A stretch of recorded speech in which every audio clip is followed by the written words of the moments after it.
Men. Sorry. Women.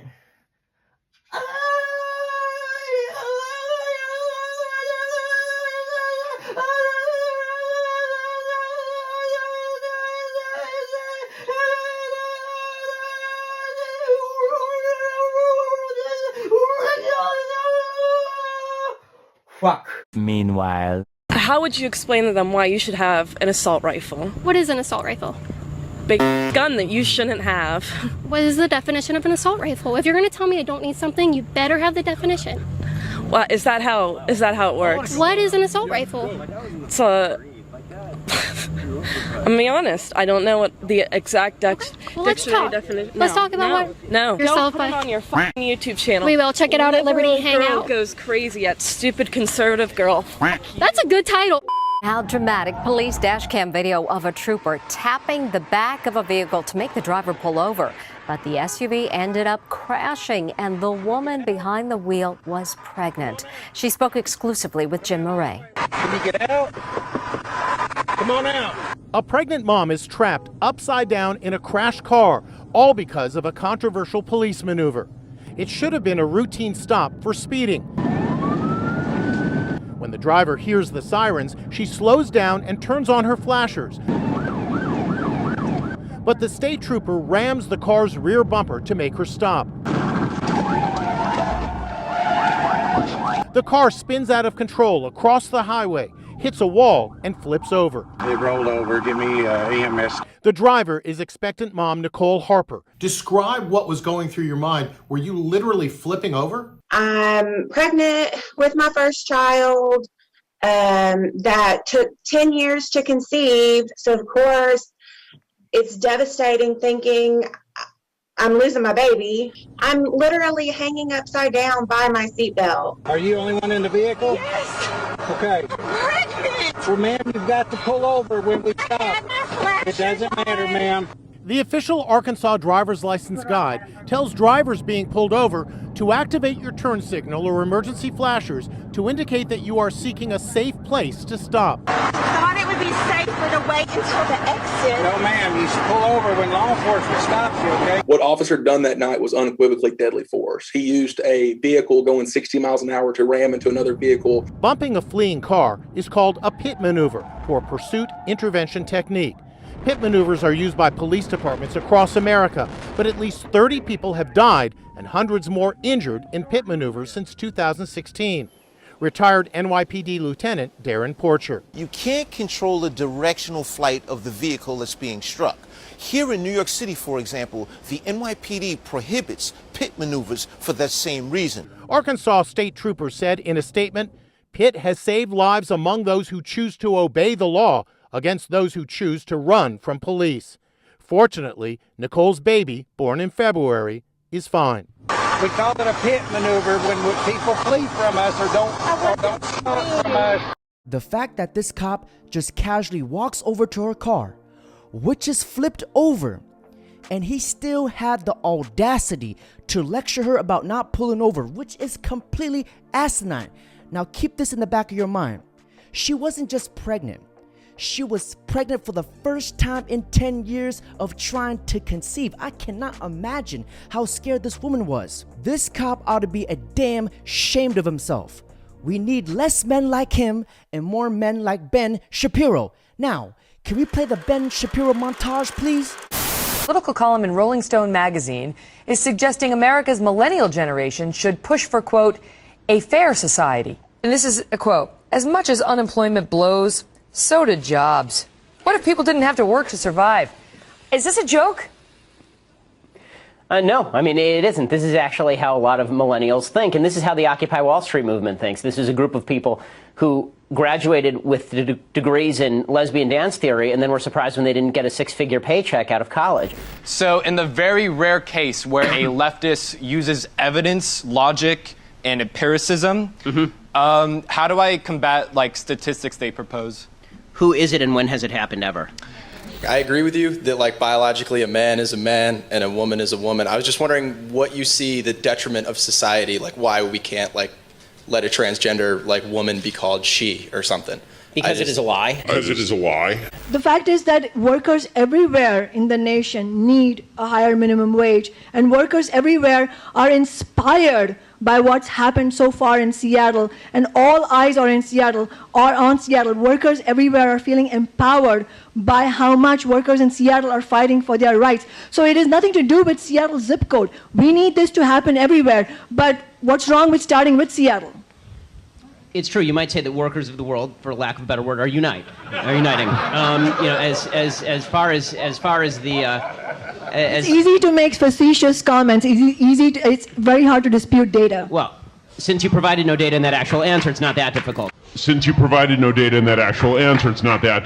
One thing that I absolutely love about Ben Shapiro is that he does not interrupt people. He lets them say what they want to say, and he dismantles them and puts them in their place.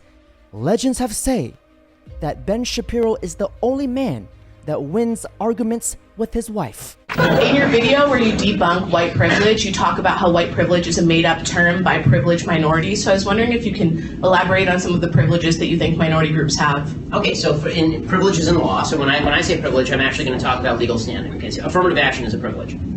Affirmative action is a privilege. Subprime mortgages designed to appeal to minority recipients without proper qualifications, that is a privilege. Now, those are a couple examples of privilege. Privilege would also be the police being told that they can't police in communities the same way they would in other communities because they don't understand the problems of minority communities. That's a privilege. And by the way, these privileges are not helpful, but these are as an overall matter. But it is certainly it's very difficult for me to see how it's not a privilege to get a lower score on the SAT than the Asian guy who's living in exactly the same circumstance. He gets penalized 50 points. You get 230 points on the SATs. That is definitionally a privilege. So there's one. Do you disagree? Yeah, but I don't want to take up everyone's time, so I'm just going to let. Today we're going to go through a lot of the terms that these folks use. And these are terms that I'm sure you have heard because you're on campus, and for people who are watching online, you may have not have heard these because you exist in the real world where mommy and daddy don't pay the bills, and you're not paid to believe in the power of your dreams, and no one cares about your feelings. So, here are the terms that we're going to go through and talk about today. We're going to talk about diversity, we're going to talk about white privilege, we're going to talk about trigger warnings, we're going to talk about microaggressions, and we're going to talk about safe spaces. So the Hall of Fame of stupidity. Now, this exercise may in fact trigger some people, so consider this your trigger warning. I don't care how you feel. And if your feelings are hurt, I'm not sorry in any way. No.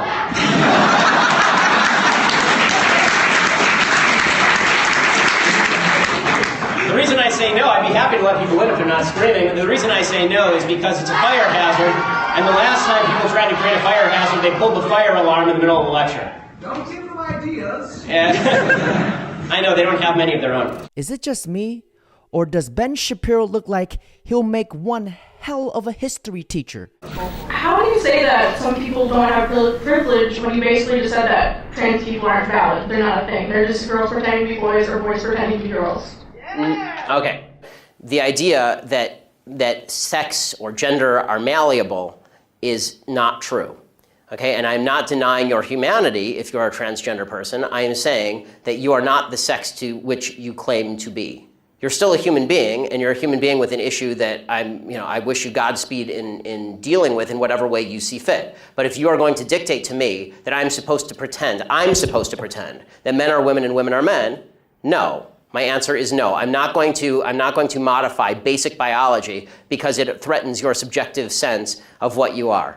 Millennials are more likely to be lean Democrat, or now socialism is on the rise. How do we convey conservatism to them and show them the light? What people on the left tend to hear from people on the left about politics is socialism is moral. It's the right thing to do. You're rich, that guy's poor. Wouldn't it be more moral if you were both not quite as polarized on the spectrum? If you have $10, does it really hurt you to give up $2 to that guy who has $3? Aren't you both better off now? And the answer is, just because I exist doesn't mean I get to steal your money. We have to determine how that money got in your pocket in the first place. There's something deeply immoral to suggesting that I am owed something by you simply because I'm here and we're in the same room. Okay, that's not true. I don't know how you got your money. Maybe you worked your way up from poverty. Maybe you made a lot of money because you invented some new GMO that allowed billions of people to be fed. right? In that case, you deserve the money. And guess what? You deserve the money in a free market economy because people were willing to engage in a voluntary transaction with you. Voluntary transactions, consent. This is the nature of capitalism. Seizure of property, seizure of wealth, force, compulsion. These are the nature of socialism. White family worth, in terms of financial worth, is 69 times more than that of black families. Given this disparity, how can you argue that racism is not a driving factor in income inequality? Because it has nothing to do with race and everything to do with culture. And when you have a culture that doesn't, you know what? Explain to me. You explain to me why black kids aren't graduating high school. Explain that one to me. Explain to me why black kids are shooting each other in rates significantly higher than whites are shooting each other. Explain to me why 13% of the population is responsible for 50% of the murder. Explain to me why the number of black kids in prison, not for innocent reasons, not for walking down the street and getting pulled into a prison, is so high. Explain, if it has nothing to do with culture, explain to me why the single motherhood rate in the black community jumped from 20% to 70% in the same course of time that the civil rights movement has made such tremendous strides. Is America more racist now than it was in 1960? And if it is, please explain to me how that happened. Can you guys just imagine the 2-year-old Ben Shapiro arguing over why he should have a cookie? This man is an absolute genius. So, the wage gap between men and women, what would your opinion on this? I mean, it's not my opinion, it's statistical fact. This is bullshit. Okay, the 78 cents on the dollar myth is just that. It's a myth. Time magazine actually found as early as 2010 that in the 50 biggest cities in the United States, women were actually earning more than men. If they had the same job qualifications, the same number of years in the workforce, the same number of hours worked, the reason that women on average are paid less is because women take time off, they take less risky jobs, they don't take as much time at work, they would rather be home with their families. These are choices that women make, and it's astonishing to me that feminists actually degrade those choices as though it's a terrible thing when a woman takes time off. Well, it's her choice. I mean, I thought that was your whole deal. I think that if you are looking at your own lives, what you would like for your own families, for all your loved ones, what is it that you look for? You look for a decent standard of living.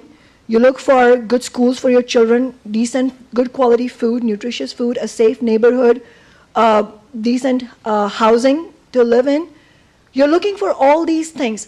So are all those 100,000 workers who need something close to a living wage. And I really agree, $15 an hour is not enough, but it is really disingenuous to say that it's not enough and then not fight for something like 15 or even more. Ben? People want a lot of things, housing, health, to live forever, a pony. I mean, there are a lot of things that we all want out of life. The reality is that there is no pony tree, which makes it difficult. So when it comes to the morality of this, bottom line to me is it is not vicious, cruel, or immoral for me to make you an offer that you consensually accept. In fact, it is vicious, cruel, and immoral for someone who's a third party to get involved, or for you to leverage a gun to get in the middle of that consensual relationship. Time. Ben Shapiro arguments is right in so many ways, but some people are just so stupid overall that they cannot comprehend and grasp the concepts of what he is trying to say. Ben Shapiro's intelligence is on a whole nother level. My perspective on transgenderism is very clear, and I've been very clear about it for a very long time. I believe in this thing called biology. I believe in this thing called chromosomal biology. I don't believe there's a magic machine that makes men into women or women into men. I think that if you have the biology of a man, you are indeed a man, and what you think in your head does not make it so. If you think you're Napoleon Bonaparte, you're not, and if you think that you're a woman when you're a man, you are still a man who thinks he's a woman. And I think it is actually cruelty. I think it's cruelty to people who suffer from gender dysphoria to suggest that the mental illness that is gender dysphoria can be cured by cutting up your body. That is not the problem. And the proof that it's not the problem is that after people cut up their bodies, their suicide rate is precisely the same as it was before they had the surgery. So passing this off as, oh, the only reason the suicide rate is 40% is because people are mean to transgenders, that's a bunch of crap. The reason that the suicide rate is 40% is because there is a high comorbidity between depression and suicidality and gender dysphoria. I've been binge watching a lot of Ben Shapiro's content, and I must say he's probably one of the brightest minds that we have today, and I can see why a lot of people hate him because he just simply tells the truth. Ben Shapiro is probably one of the brightest minds along with Jordan Peterson, Mr. Kevin Samuels, R.I.P. the legend, Andrew Tate. Now, gentlemen, On that note, that's it for today's video. Don't forget to like, comment, subscribe. Oh, what's up?